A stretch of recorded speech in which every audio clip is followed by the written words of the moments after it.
સુરેન્દ્રનગર જિલ્લાના Limbdi national highway સર્કલના bridge નીચે રહેતા અજાણ્યા પરપ્રાંતિયો દ્વારા અવારનવાર થતી ચોરી અને અસામાજિક પ્રવૃત્તિઓનો ત્રાસ વધી રહ્યો છે, જેમાં તાજેતરમાં સ્થાનિક ગેરેજમાંથી ચોરી કરતા પકડાયેલા એક મહિલા અને 2 યુવાનોએ રંગે હાથ ઝડપા બાદ પોતાની બચાવગીરી કરવા માટે ઉલટાનો છેડતીનો ખોટો આક્ષેપ કરી ચોરી ઉપરથી સીના ચોરી જેવો ઘાટ સર્જ્યો છે।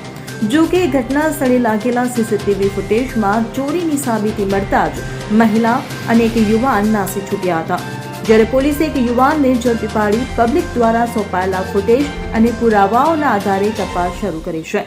હવે સવાલ એ છે કે શું પોલીસ આ મામલાને ગંભીરતાથી લઈ નાસી છૂટેલા આરોપીઓને પકડી પાડશે, બ્રિજ નીચે રહેતા લોકોની પૂછપરછ કરી અન્ય ગુનાઓનો ભેદ ઉકેલશે અને શું પોલીસનું આ એક્શન મોડ માત્ર દેખાડા પૂરતું રહેશે કે ખરેખર કાયમી સુરક્ષા વ્યવસ્થા સુનિશ્ચિત કરીને જનતાને આ ભયમાંથી મુક્તિ અપાવશે?